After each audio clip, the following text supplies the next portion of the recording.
levemente novos conceitos dentro do que a gente já tem falado. Eu acho que vocês estão no isso, eu estou tentando dar uma certeza para poder não dar essa pancada aí para vocês nesse sentido. Eu espero que isso vocês estejam entendendo.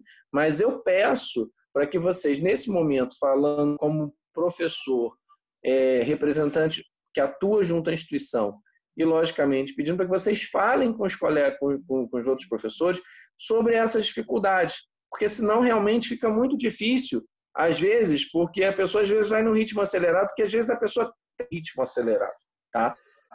Então é importante, de repente, a gente parar um pouquinho para tentar e, de repente, bater um papo no privado com o professor. Professor, eu acho que, pega um pouquinho mais leve, ou então, seu trabalho está um pouco complexo, um pouquinho mais de prazo, dá uma aliviada.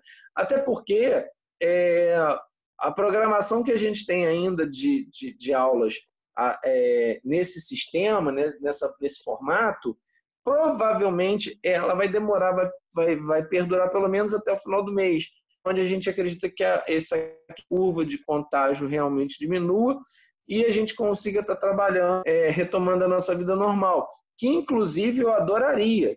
Estou morrendo de saudade da aula presencial. Eu gosto da aula, eu dou aula de qualquer jeito, eu dou aula quando estiver caindo, eu dou aula de qualquer maneira, né?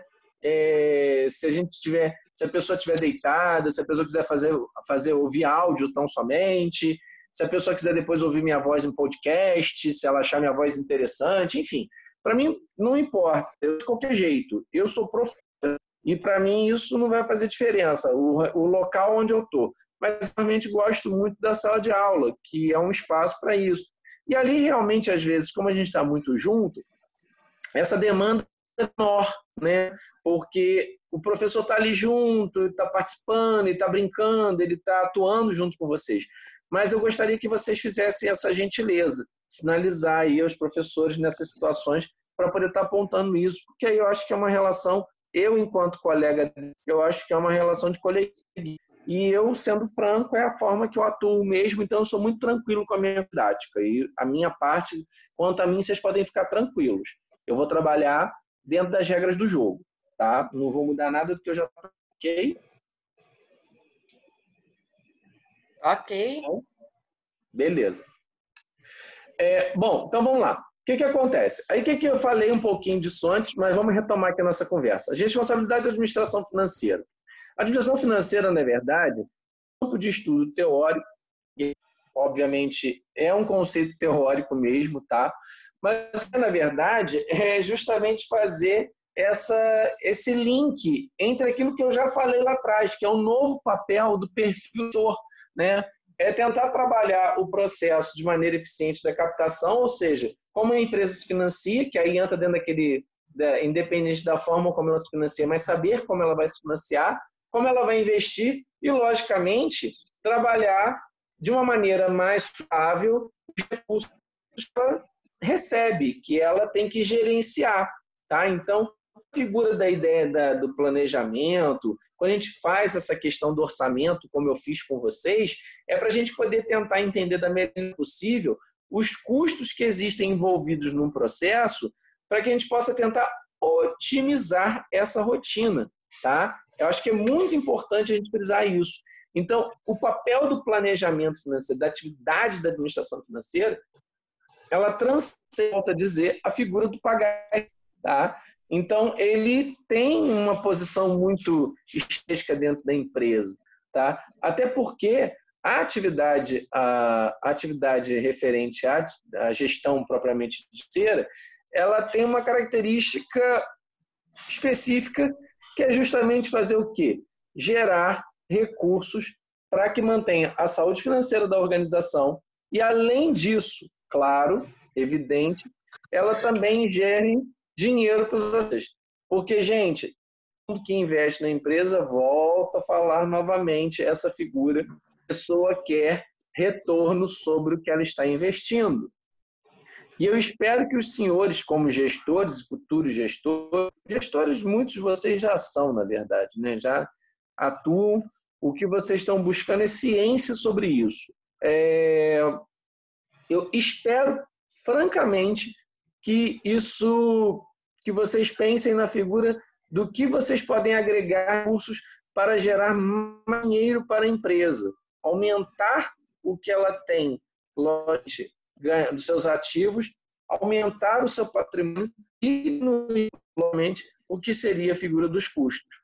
A importância de você fazer orçamentos, você tratar as técnicas de orçamento, planejar isso, para isso entrar dentro de um habitué, de um hábito, uma rotina dentro do seu dia a dia. Tá? É importante a gente pensar essa figura. Então, logicamente, eu não vou ignorar a ideia do acionista, que ele quer ganhar dinheiro, tá? Mas eu não vou ignorar também a função estratégica desse camarada, que ele tem que pensar como a gente hoje em um mundo globalizado. E a ignorância nossa, às vezes, a gente pensar que a gente vai se resumir, mesmo estando local, a gente não vai se relacionar com o mundo, gente. E entender, avaliar financeiras faz parte de nós, enquanto gestores, que inclusive pela legislação do Conselho, tá, gente? Pelo que o Conselho fala, apregou sobre a função do administrador dentro da prova que rege a profissão no Brasil, a função nossa é fazer análise econômico-financeira. Então, é parte do nosso processo compreender esse modus operandi do plano da financeira para que a gente consiga fazer planejamentos que realmente atendam às metas da empresa em termos de custo e receita e também gere valor para quem está investindo nela ou dela espera algum ganho. Então, a gente entender que isso tem uma visão muito estratégica dentro do negócio. É muito importante essa função no cotidiano, a função finanças dentro do cotidiano das empresas. Tá? E é uma coisa relativamente nova, assim como várias outras situações que acontecem ao longo do tempo. São situações novas, porque, às vezes, isso nem sempre agiu ou ocorreu de forma no tempo. Tá? Isso vem evoluindo ao longo do tempo em função dessa necessidade do gestor se reposicionar. Antigamente, o gestor era simplesmente o camarada que dava a ordem e alguém executava e ele tinha que pensar alguma coisa, claro. Mas ele não tinha por trás dele, às vezes, estruturas tão complexas que exigisse dele uma ação mais ética, vamos dizer, até mais, como eu escrevi no próprio texto, mais acurada do negócio. Tá? E aí eu falo isso para vocês. Por que eu estou dizendo isso para vocês? Porque, por exemplo, eu não sei aqui vocês, aqui na região, vocês aí não têm, às vezes, contato. Muita gente trabalha em empresa grande aí, mas em outras empresas aqui a gente tem muito contato com o pessoal, tem um pessoal muito próximo com o pessoal da Volvo. Até quem eu estou querendo levar para vocês essa técnica lá, que eu tô. Só que agora tem que esperar essa confusão toda de cor, né? E aí eu quero levar vocês lá para vocês poderem estar vendo o consórcio modular. Tá? Na verdade, o que vocês vão ver ali, basicamente, é uma estrutura de uma empresa pensada no estilo fordiano. Não tem nada demais. É o que vocês viram naquela estruturazinha quando o Ford pensou em fazer aquele Ford T lá, 1900 Guaraná de rolha. Tá? Que inclusive é um assunto para vocês que é chato para raio e que eu tenho, mas a gente tem que entender, mas que é chato, né? Mas o que ocorre é que o que vocês vão ver lá basicamente é isso, mas o que muda, na verdade, dentro da empresa primeiro é a figura de uma exigência de uma qualidade, obviamente dentro do processo de produção, é uma coisa quase realmente muito, muito perfeita. O processo ele é perfeito e milimetricamente, quando vocês visitarem, eu espero que isso a gente aconteça, vocês poderem ver o que eu estou falando, que eu vivi lá, milimetricamente contado. Então, assim, é tempo, é cronometrado, tempo das ações possam acontecer e a produção ocorra. Então, assim, é totalmente fantástico e é uma filosofia, lógico, de uma empresa alemã. E o camarada que está ali pensando aquilo ali, que ele calculou aquilo tudo para que acontecesse, ele pensou em duas coisas, obviamente. A capacidade produtiva do processo de produção de caminhões, no caso, ônibus caminhões, que é o caso da Volkswagen lá, e, logicamente, se alinhar às políticas globais de qualidade da empresa, que a Volkswagen tem uma política que vem emanada da própria matriz na Alemanha, né? E os alemães, em termos de qualidade, aí nós estamos falando dos caras que realmente são fenomenais, né? Eles são geniais em termos de qualidade. E aí, logicamente, isso é você ter processos onde os custos sejam menores, aumentem a de contribuição daquele produto para a empresa e automaticamente, logicamente, consequentemente, mais receita. Então, quando o processo está acontecendo, tem alguém de finança pensando naquilo ali para aquilo ali acontecer. Não é simplesmente o cara estar ali sentado esperando o pagamento chegar, o cliente pagar, ou o funcionário, ou alguém pagar, ou ele ter que pagar alguma coisa. Não é essa, ele está envolvido no negócio, ele é parte do processo. E bem claro isso, até para vocês poderem entender essa função, né, da relação do processo, é esse gráficozinho que está aí embaixo. Vocês vão ver aí a figura do presidente, a área financeira atrelada diretamente a uma área de presidência, ou seja, existe um cara que chama CFO, tá? Que é o Chief Financial Officer, tá? Que é a sigla para esse CFO que você está vendo aí. O CEO é o Chief Executive, todo mundo já ouviu o termo CEO, né? Mas o CFO é um cargo tão estratégico quanto a presidência.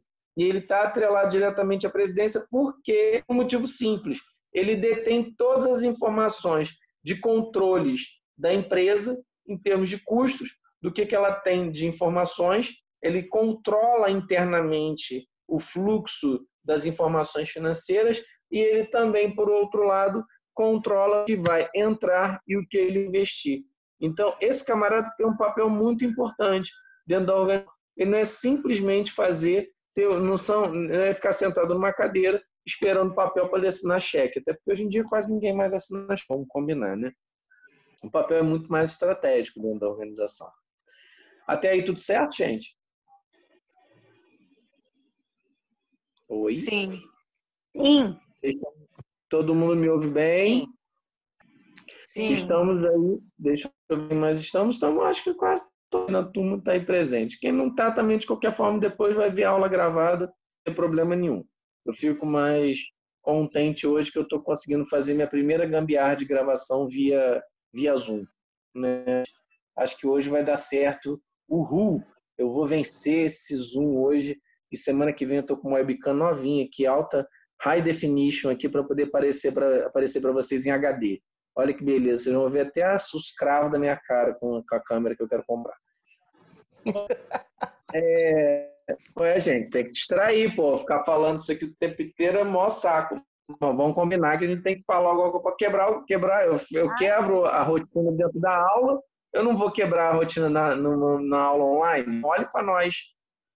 Olha só, eu acho que já falei isso aqui, só entrar para a gente poder entender um pouquinho, tá? Dessas dinâmicas que acontecem, tá? E aí, obviamente, o que a gente quer é justamente chegar nesse ponto, falando aqui da aula, que é sobre a figura do planejamento financeiro, que é justamente ele tem uma necessidade de poder apontar as estratégias para poder mostrar o crescimento da organização e, logicamente, também as dificuldades que podem advir em função de alguns desajustes ou descontroles, tá? Então, o planejamento financeiro, é uma ferramenta poderosíssima para que a gente possa estar fazendo um controle mais adequado dos nossos fluxos, né? Vamos dizer assim, tá? Deixa eu vou aqui seguindo a próxima página, tá?